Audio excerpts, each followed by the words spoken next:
Tell them up front. I don't care when the inspection is, I need the report by. Okay? Tell them when you need the response by. Okay? And you get the response from them, what do you still have to do? You still have to get with your buyer and make sure how they want to respond. Okay? So just calculate those things into your time frame. But I think this makes it a little bit clearer because it only gives you one date. Okay? Did we have another? Jack? Now, the problem with all of that is line 198 and 199. 198 and 199. And it's the statement that says, or any other condition that requires further examination. Who makes the determination as to whether it requires further examination? I'm not finding just, oh, I see it. After the comma, or any other condition. Let's see. If the initial inspection report reveals the presence of lead-based paint, radon, mold, or other biological containment, or any other condition that requires further examination or testing, then the buyer shall have an additional amount of days in order to receive or respond. Who decides whether there's any other condition?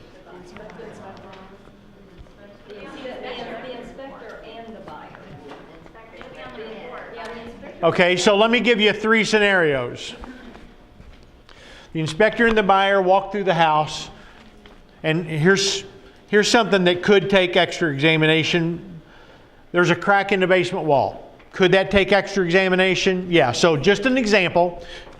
The inspector makes a comment on their inspection and says the wall needs further examination.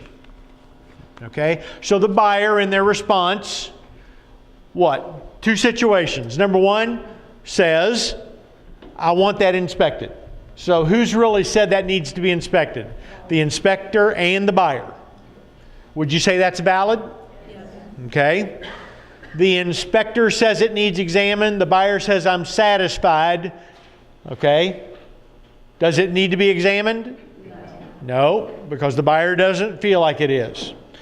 The inspector says something verbally during the inspection, notes it on the inspection, but doesn't say it needs further examination, but the buyer says it needs further examination.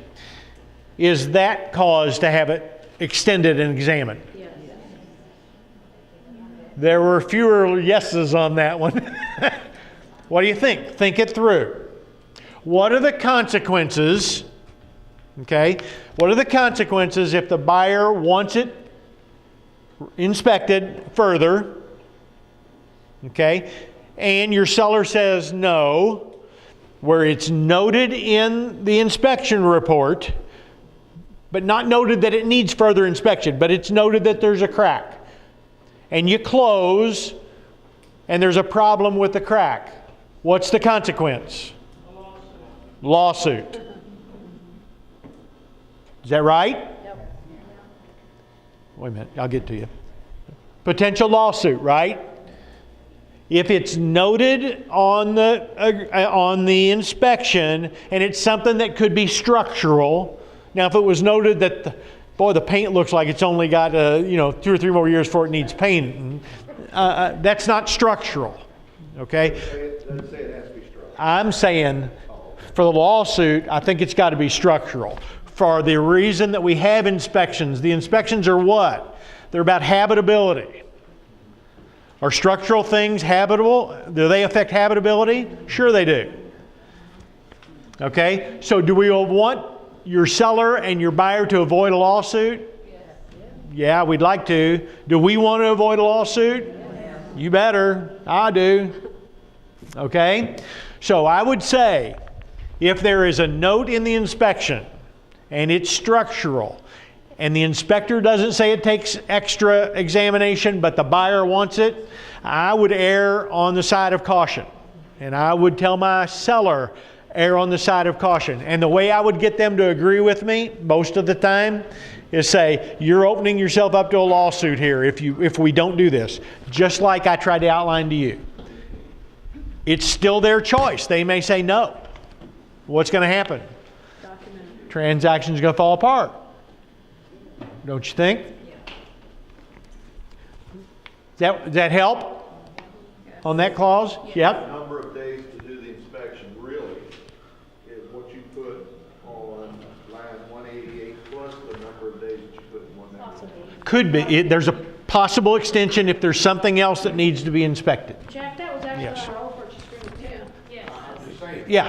No, but it already said 7 days for additional inspections if needed. Yeah. So Jack's just clarifying what that's there for. Jane? Wouldn't a simple solution in a scenario like that, your buyer is paying for the inspection, why not just have your buyer ask the inspector, please make this subject to further inspection? Could. Yeah. If the buyer is there with the inspector and they saw that, they could. If they're not there, then they might get written up before they saw it. But that's a practical. But can't a buyer, even after the inspection is printed, he can go, if he says, okay, I want to see that, can't that inspector say, okay, let me change that phase and say this needs to be evaluated? Sure. Yeah. Okay. If they're willing to. Okay. Yeah. Okay. Is that all of our topics? Anything else that's come up while we were sitting here talking? Do you think these are the only things that you're going to be confused about? What will confuse you more? More experience, and all of a sudden you're sitting at the kitchen table or you're looking at the offer to purchase before you go to their kitchen table and you're saying, oh crap, I never thought of that. Or somebody else writes it differently than you would and you're thinking, oh, how do we react to that? Those experiences will make us better over time, but they can't today because we don't have the experience. Nancy? How long does the seller have to respond to the inspection repair request? What line are you talking about? No, that's on the inspection, and once you get it, it's on that. Okay. Where was that at? Yeah. It's not. It's not. It is on. It's on another form. It's on the response form. Sandy? We go over line 95. Line 95.